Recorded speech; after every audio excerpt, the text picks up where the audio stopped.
Alright, let's break down the big headlines. There's been a whirlwind of news coming out of Washington, and if you're a senior, a retiree, or just someone who cares about Social Security, you're probably wondering what all this means for you. Let's cut through the noise and get to the facts. President Trump's massive new bill, some are calling it the One Big Beautiful Bill Act, just squeaked through the House. The final vote, 215 to 214. That's as close as it gets, and it shows just how divided Congress is on this issue.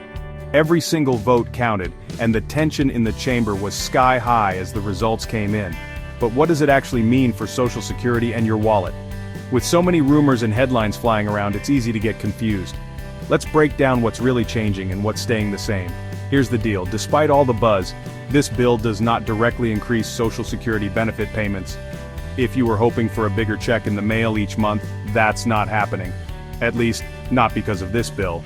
What it does do, though, is make some changes that could affect how much money you actually get to keep after taxes. I know. There's been a lot of talk about making Social Security benefits tax-free, but that's not happening here. Not yet, anyway. The idea of eliminating taxes on Social Security has been floating around for years, and it's a popular talking point, but this bill stops short of making that a reality. What is changing, though, is the standard deduction for seniors. This is a big deal for anyone 65 or older who files taxes because it means you could end up paying less to the IRS each year. The standard deduction is basically the amount of income you can earn before you have to start paying federal income tax. By increasing this deduction, the government is letting you keep more of your money. If you're 65 or older, you could see your standard deduction jump by up to $4,000. Or $8,000 if you file jointly with your spouse.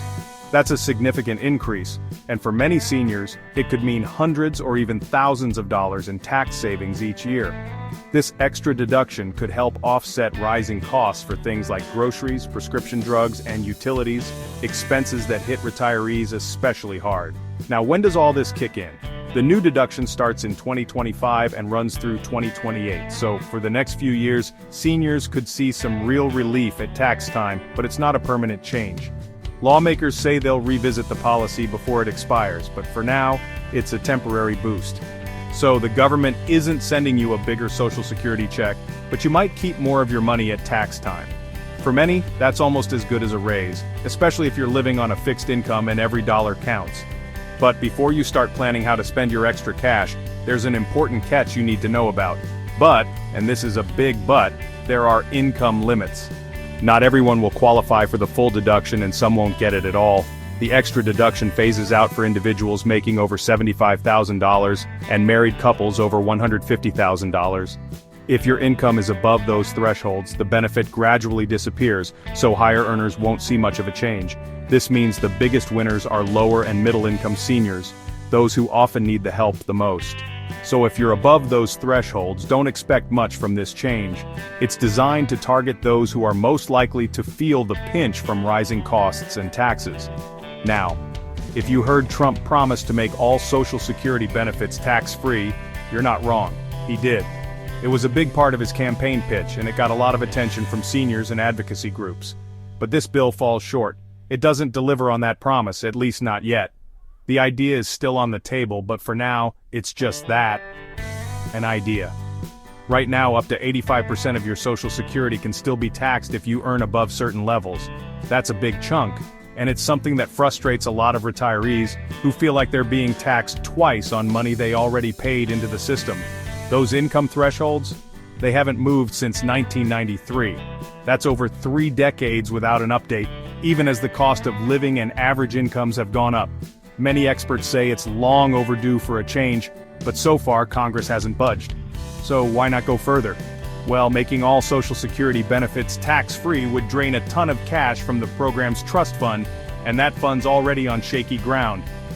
The Social Security Trust Fund is projected to run low in the next decade, and lawmakers are worried about making things worse.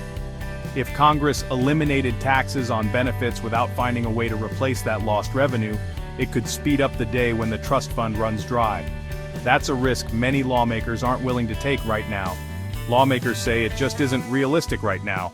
They argue that while tax relief is important, protecting the long-term health of Social Security is even more critical. The debate is far from over, and you can bet it'll be a hot topic in the next election cycle. So, bottom line, this bill gives a temporary tax break for many seniors, but it's not the full Social Security overhaul some were hoping for. It's a step, but not a leap, and it leaves a lot of big questions unanswered. If you're a senior on a fixed income, this could mean a little more breathing room for the next few years. But if you were hoping for a permanent fix or a major increase in your benefits, you'll have to keep waiting.